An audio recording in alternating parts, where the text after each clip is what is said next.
It looks like Magic the Gathering is returning to Ixalan, but this time there's a twist. Ixalan is now Zendikar. Magic.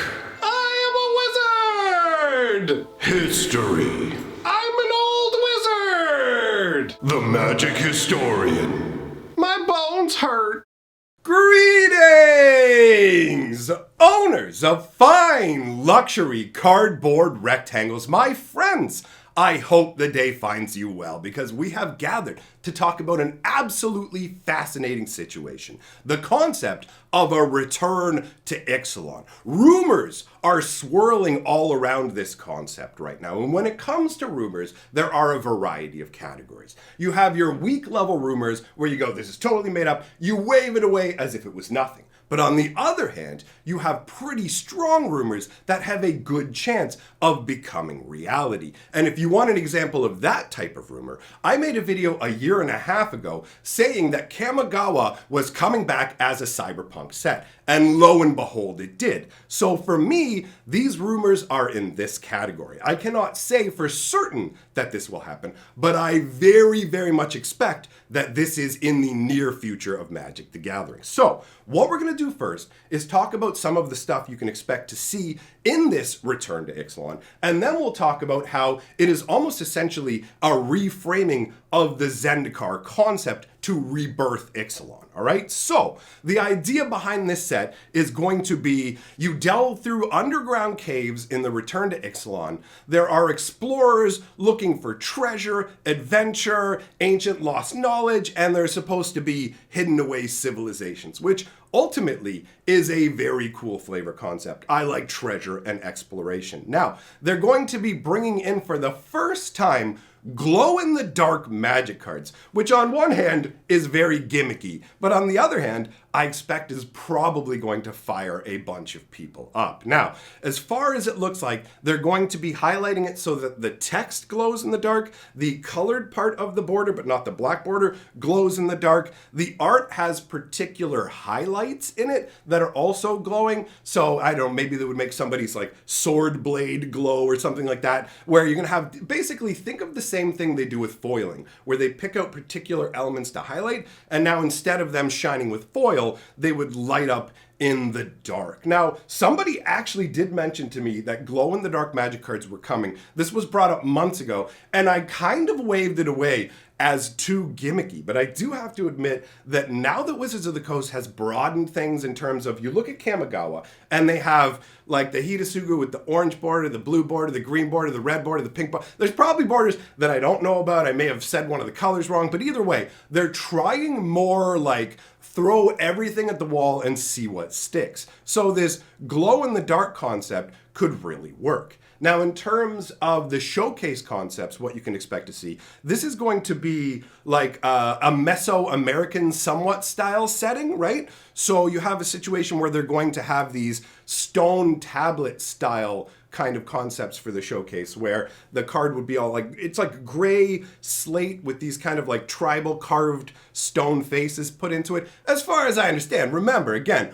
we're just talking about rumors here, right? There are other rumors as well about changing the way that the card is laid out, and there are multiple different layouts that they're considering trying. One of them actually has the power and toughness of the creature right up in the upper right-hand corner. So instead of the casting cost, you've got the power and toughness up here, and then you've got the text of the card, and then you've got the art of the card, and then down at the very bottom of the card, you've got the casting cost and the name. So it's kind of like switching it up. And then they have another variation where they just put the type of the creature down at the bottom, the art in the middle, and all the text up at the top. So they are experimenting with different card frame layouts as well. Like on top of creating different styles for the background, they're creating different layouts overall, which kind of, they kind of make me think of the old Future Sight stuff. If you're not familiar with it, Future Sight came up with its own crazy kind of card frame where the casting cost is actually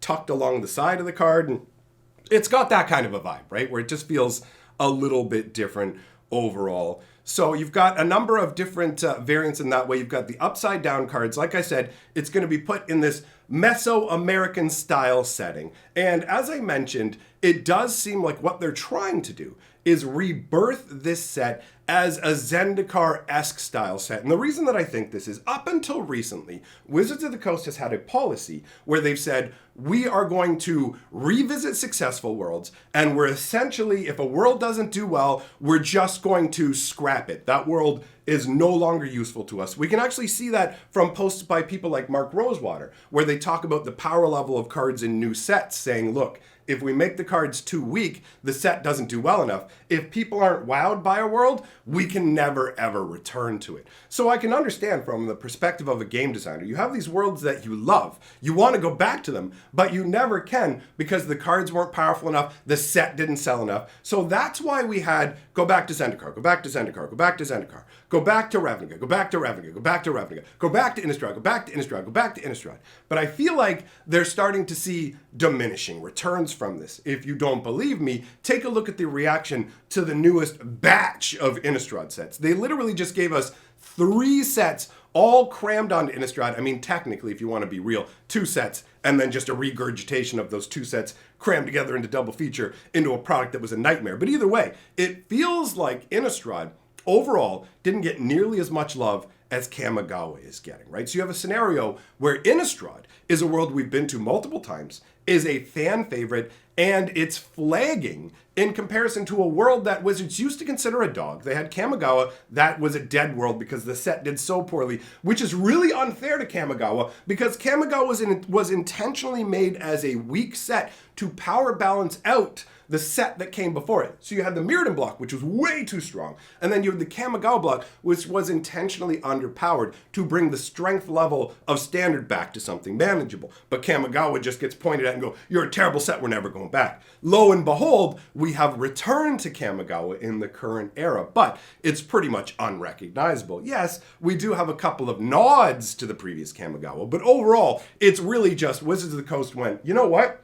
Why don't we make a cyberpunk set, but we'll call it Kamigawa? That way we get to make a cyberpunk set that ties in with the stuff we want to be marketing against, like the cyberpunk game that just came out. And it lets us take an old property that people have been asking us to reuse and get some money. Like we've made the name, we own this, like some of the work's already done. So they did that with Kamigawa successfully, which I have to say in one way is fantastic because it means that failure worlds will now get a chance at rebirth, right? If you fail as a world, it no longer means you never get a chance, but it does mean that you probably won't get a chance to be the same thing. And that is what I believe is going on with Ixalan. Ixalan was a really cool flavor concept, right? You have like vampire conquistadors, you have dinosaur worshippers that worship the sun and dinosaurs and stuff. Like there is some cool stuff going on Ixalan, but it felt like Ixalan was really just made as part of the story piece for War of the Spark. Like the whole point of Ixalan was pretty much just, here's where we're going to get this one powerful artifact. The name eludes me right now, but the one powerful artifact that's part of the storyline, that's what this world really exists for. And then, okay, we don't need Ixalan anymore, right? And Ixalan didn't sell well, so they just threw it over to the side. But now they're revitalizing properties. So you've got this concept of Ixalan, and you go, okay, how do we do what we were doing with Zendikar, where we keep returning to sets that we know are winners, but we don't wear out the name? Well, what if we just reskin Zendikar? And that's what I feel like this is. Like when you hear the description, there's going to be explorers seeking adventure, treasure, knowledge beneath the surface, and mysteries wait for them in the heart of the plane or whatever. That sounds really, really close to the marketing pitch that was used for Zendikar. And it's honestly a great marketing pitch because the idea of like untapped civilizations, powers, all this kind of stuff, it's cool from a flavor concept. It's also really cool from a design concept because it allows them to go, we're back on Ixalan. We can bring aspects we've already had from Ixalan, but here's some stuff underneath the surface of Ixalan you didn't even know existed. As long as they don't do anything too crazy with the story where you go, wait a minute, how did the upper residents of Ixalan not know about these people at all while all this stuff was happening, right? You got to avoid that kind of a scenario with this story, but it really does feel like they went, Zendikar was a banger set, and we got to do Zendikar over and over. How do we get to do Zendikar again without it being Zendikar? And it's like, well, let's just rebirth Ixalan as Zendikar. I mean, that might be me being a little too simplistic, and yes, Zendikar and Ixalan will have differences in terms of geography, right? I mean, Zendikar has these gigantic floating hedrons, and Ixalan has like Aztec style temples and stuff like that. So visually, there is a surface kind of difference, but ultimately, I feel like really what they're trying to do is take the success of Zendikar and infuse it into Ixalan. And I can't say I have a problem with it. Do you know what I mean? Like, that is a really cool way to do things. And ultimately, I'm just super stoked to know that we live in a world now where if a Magic set doesn't do well, but the world is cool or whatever else, we can still go back. This opens up way more options for us. If, of course, this turns out to be real. So, my friends, let me know your thoughts on all these rumors that exist out there in the world, all right? And other than that, I'll leave some stuff on the screen for you to enjoy. Thanks for coming by, and I'll see you next time.